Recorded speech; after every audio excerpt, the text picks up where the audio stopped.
Lucille Ball was the world's biggest laugher for decades. But as it came to a conclusion, the laughing subsided and was replaced by remorse, stillness, and one moment that made all she had been concealing clear. She wasn't the fiery redhead that people remembered when she sat down for what would be her last interview. A woman was bearing the burden of a lifetime, achievement, heartache, and the sense of abandonment from the world she helped create. Millions of people watched in tears as she spoke those words that day. The lonesome comedy queen. Although her name was still legendary by 1989, Lucille Ball's life no longer felt that way. She was living in relative seclusion, despite once commanding 44 million people each Monday night. Her mansion in Beverly Hills, which used to be bustling with people and laughter, had become chilly. The majority of her elderly friends had left. Desi Jr. and Lucy, her children, resided far away and were seldom seen. Even though Gary Morton, her second husband, remained by her side, he frequently talked about the lingering pain that celebrity and wealth could never take away. Behind closed doors, Lucille was plagued by her past, although she had been America's darling and a symbol of happiness. She had been devastated by the death of Lucy in 1986. In an attempt to remind everyone that she still had it, she had stepped out of retirement. Instead, after just 8 episodes, the show was discontinued. People didn't laugh for the first time in her career. It was dubbed a bitter departure by critics. According to friends, Lucy took it personally and spent the night reading critiques again, wondering if the enchantment was lost forever. The show wasn't merely a failure. It was an indication of something more serious. Hollywood has forgotten its queen by that point in time. Television was now dominated by the comedians she formerly influenced, but few ever phoned to. Check in her homeroom. The woman who once broke down barriers for female entertainers sat by herself and watched I Love Lucy reruns. She would occasionally giggle quietly before wiping away a tear. She was also deteriorating physically. Her lungs had been harmed by years of smoking, and heart problems started to appear in 1988. She would not concede weakness. However, she would argue to her nurse, "I'm fine." When friends asked her to slow down, she said, "I don't know how to stop," even though she was barely able to make it to the kitchen. Her career had been founded on her tenacity. It was all she had left now, though, her formative early heartbreaks. On August 6, 1911, Lucille Desiree Ball was born in Jamestown, New York. A girl from a little village who would become a Hollywood star. Her early years, however, were everything but happy. Tragic events occurred when she was just 3 years old. Typhoid fever struck her father, Henry Ball, a telephone lineman. He was attempting to untangle tangled cables by scaling poles in the snow during the last weeks of his life. In the midst of the storm, his condition quickly deteriorated. At the age of 27, he passed away on February 28, 1915. That day stayed with Lucille forever. She recalled a little bird stuck inside the house, a picture that had fallen from the wall, and her mother sobbing. For the rest of her life, she was afraid by that picture of the bird. She became extremely afraid of birds as a result, photos or even patterns that looked like them, in addition to the actual ones. Later, friends claimed that hotel rooms had bird wallpaper. She would not stay there. That recollection was more than superstition to Lucy. She would never be able to get over her pain. Day, Lucille's young and overburdened mother, was expecting Fred, Lucille's younger brother. She sent Lucille to live with family in order to survive while she attempted to reconstruct their life. Growing up, Lucy felt alienated and like a visitor in her own household. Things didn't get any easier once her mother wedded Ed Peterson. Mirrors were forbidden in the home by his cold and severe parents to prevent their children from becoming conceited. Lucy would subsequently claim that those years taught her how to act as though nothing was wrong. Then another catastrophe struck, altering everything. Lucy's stepfather built up a target practice area in the backyard when she was 12 years old. Despite his caution, an accident occurred one day. By accident, a small neighbor boy was shot. He became paralyzed after the bullet struck his spine. The boy's family won their lawsuit. The Balls lost everything, including their house, furnishings, and insurance. Lucy's grandfather, engulfed, never worked again out of guilt. Later, she remarked, "One accident destroyed us. The rise and the pain behind I Love Lucy." Lucille Ball had already experienced more rejection than success by the time she was in her late 20s. Her vision of, when her tutors at the John Murray Anderson School for the Dramatic Arts told her she lacked potential, her acting career in New York was cut short.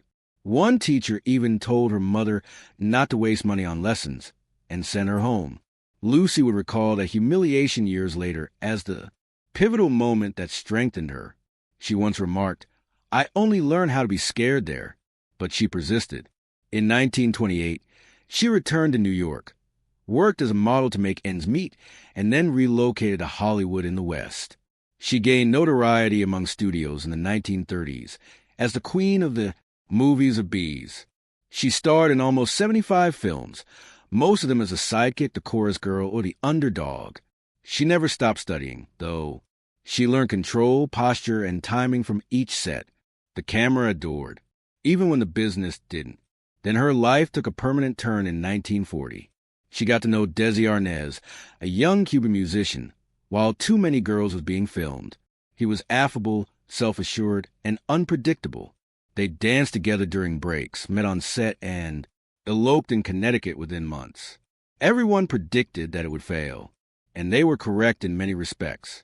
Desi had a roving eye, drank a lot, and remained out late. Lucy, who had always yearned for order, was once more enmeshed in chaos. However, she cherished him and thought they might be able to help one another if they cooperated. I Love Lucy was born out of that belief. Lucy asked that Desi play her on-screen spouse when CBS offered to turn her radio program My Favorite Spouse into a television series in 1951. The network objected on the grounds that viewers wouldn't embrace an interracial relationship. Lucy was not going to give in. She and Desi developed a real vaudeville tour to disprove their claims. There was no denying their magnetism, and CBS eventually gave in. The program became well known. The country paused every Monday night to watch Ricky Ricardo and Lucy. I Love Lucy attracted 44 million viewers at its height, more than the number of people who watched the president's speech. Lucy's talent for comedy, her readiness to degrade herself for amusement, and she became the face of television comedy because to her impeccable timing. However, her marriage was failing behind the laughing. Lucy's heart ached more with every rumor she attempted to ignore, while DeCessi's adultery persisted. As soon as they were the ideal pair in America, as the cameras rolled, she sobbed by herself when the lights went out. Being married to DeCessi Arnaz wasn't simple. "It's always the same drinks and broads," she once claimed. But she continued to hope that fame could not destroy love. It did for a time.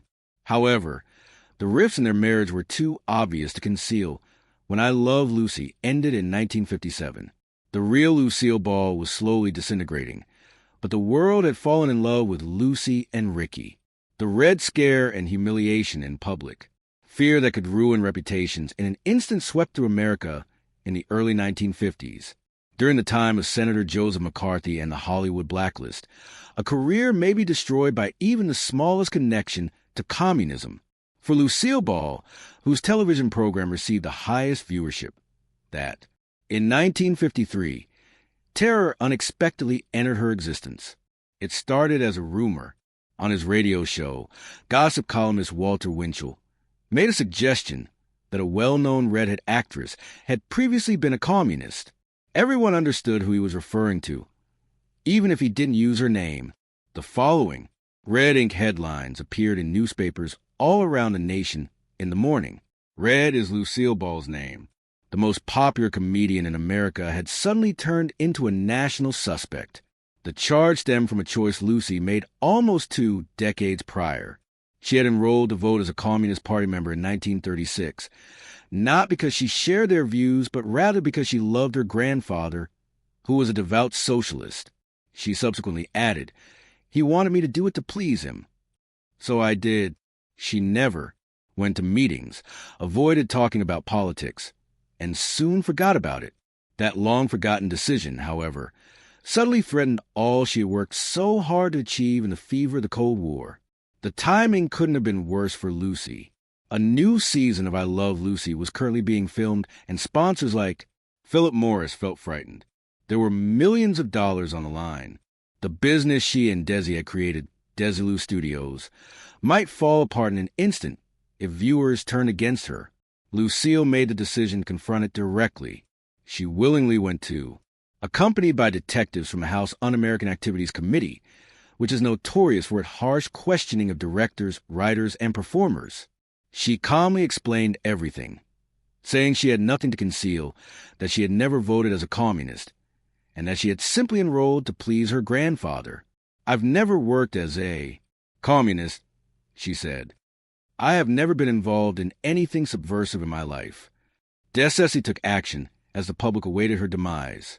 Before the live taping of a new I Love Lucy, he invited reporters to their house and addressed the crowd directly. Episode: he claimed that the only thing that has been written about Lucy is her hair, and even that isn't true while he was in the middle of the stage. Subsequently, he shocked everyone by declaring that he conferred with FBI Director J. Edgar Hoover, who verified that Lucille Ball was exonerated of all charges. The audience exploded in cheers. The dissolution of families, scandals, and health degradation. Lucille Ball was the most powerful lady on television after I Love Lucy, concluded in 1957. Desilu Productions, the studio behind upcoming classics like Star Trek and Mission, was owned by her and Desi. Not possible. However, their marriage was now shattered by the success that had previously kept it intact. They fought constantly, loudly, and cruelly. "We were fighting to survive, not for love anymore," Lucille once said on March. Desi filed for divorce on March 3rd, 1960, a day after her birthday and the day their last episode was filmed. Their 20-year marriage came to an end 2 months later. The world was horrified by their separation. Millions of admirers still saw Lucy and Ricky as the couple who gave America hope for humor. Behind the camera, however, Lucille had endured years of emotional fatigue, drinking, and betrayal. Despite everything, they were bound together by Desi's eventual admission that, "I caused it.